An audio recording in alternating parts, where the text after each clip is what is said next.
Hi friends, welcome back to Karuna's cooking channel. ఈరోజు recipe మామిడికాయ పులిహార. సీజన్లో దొరికే మామిడికాయతో ఇలా పులిహార తయారు చేసుకోండి. టేస్ట్ చాలా బాగుంటుంది. కరుణాస్ కుకింగ్ ఛానల్లో మామిడికాయతో తయారు చేసిన రెసిపీస్ చాలానే ఉన్నాయి. ఒకసారి ట్రై చేసి చూడండి. ముందుగా ఒక గిన్నెలోకి 1/2 kg గ్లాస్తో బియ్యంని తీసుకుని దీనిలోకి 1 టేబుల్ స్పూన్ వరకు శనగపప్పు వేసుకుని శుభ్రంగా కడిగేసుకోవాలి. కడిగిన బియ్యంలోకి 2 గ్లాసులకి కొంచెం తక్కువగా నీళ్లు వేసుకోవాలి. మనం రైస్ వండేటప్పుడు 2 గ్లాసులు ఫుల్గా వేస్తాం కదా, పులిహారకి చేసేటప్పుడు కొంచెం పలుకు ఉంటే బాగుంటుంది కాబట్టి 2 గ్లాసులకి కొంచెం తక్కువగా వేసుకోవాలి. ఇప్పుడు దీనిలోకి 1 టేబుల్ స్పూన్ వరకు నూనె వేసుకుని ఉడికించుకుంటే రైస్ పొడి పొడిలాడుతూ బాగుంటుంది.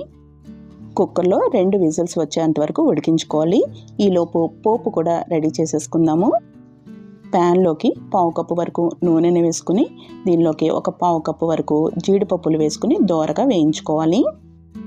దోరగా వేయించుకున్న జీడిపప్పుల్ని నూనెలోంచి తీసేసుకుని అదే నూనెలోకి 1/2 టీ స్పూన్ మెంతులు, 1 టేబుల్ స్పూన్ ఆవాలు, 1 టేబుల్ స్పూన్ శనగపప్పు వేసుకుని వేయించుకోవాలి. ఇప్పుడు దీనిలోకి 1 టీ స్పూన్ వరకు తురిమిన అల్లం వేసుకుని వేయించుకోవాలి. అల్లం తురుము వేసిన తర్వాత ఒకసారి గరిటతో కలుపుకొని దీనిలోకి 4 ఎండుమిరపకాయలు, 4 పచ్చిమిరపకాయలు చీరికల్లాగా కట్ చేసుకుని వేసుకుని వేయించుకోవాలి. ఇంకా టెంపుల్ స్టైల్ పులిహార టేస్ట్ రావాలి అంటే కొంచెం ఇంగువ కూడా వేసుకుని వేయించుకోవాలి.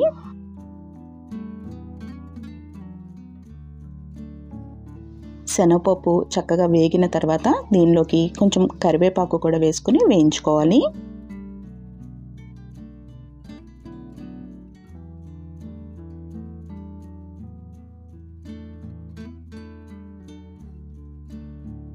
పోపు చక్కగా వేగిపోయిన తర్వాత దీనిలోకి 1 కప్పు వరకు మామిడికాయ తురుము వేసుకుని వేయించుకోవాలి.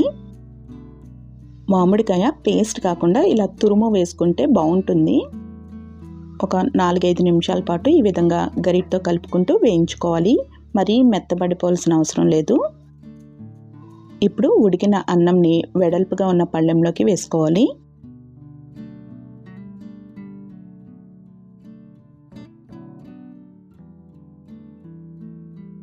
ఇప్పుడు ఒక గిన్నెలోకి రుచికి సరిపడా ఉప్పు, 1 టేబుల్ స్పూన్ పసుపు, ఒక 2-3 టేబుల్ స్పూన్ల వరకు నూనెని వేసుకుని ఈ 3 కూడా బాగా మిక్స్ చేసుకుని అన్నంకి పట్టించుకోవాలి.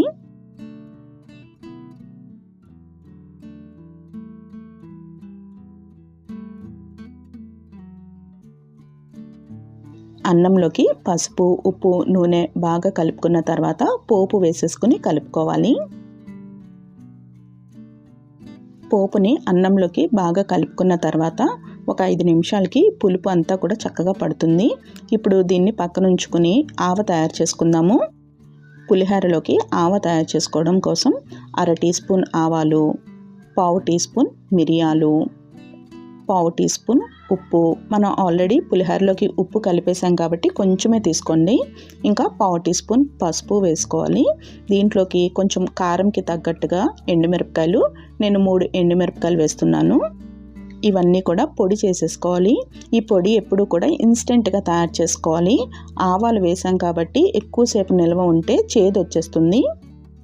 ఎంత ఇన్స్టెంట్గా తయారు చేసినా కానీ ఒక్కొక్కసారి వేరే పని మీద కొంచెం టైం పడుతూ ఉంటుంది కదా, ఒక 5 నిమిషాలు 10 నిమిషాలు అలా లేట్ అయినా కానీ మనకి చేదు రాకుండా ఉండాలి అంటే దీనిలోకి నూనె వేసుకుని కలుపుకుంటే ఆ చేదు అనేది రాకుండా ఉంటుంది.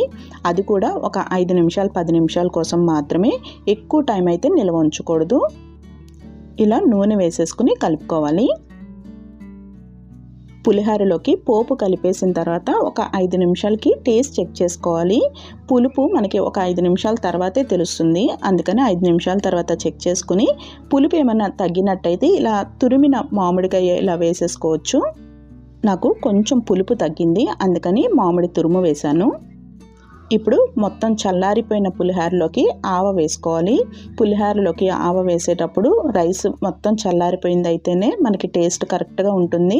ఒకవేళ వేడి మీద కలిపేసాము అంటే చేదొచ్చేస్తుంది. ఇప్పుడు దీనిలోకి వేయించిన జీడిపప్పులు వేసుకుని కలుపుకోవాలి. అంతే అండి, సీజన్లో దొరికే మామిడికాయతో మామిడికాయ పులిహార తయారు చేస్తాం కదా. మరి మీరు ఒకసారి ట్రై చేసి ఎలా కుదిరింది అనేది కామెంట్ చేయడం మర్చిపోకండి.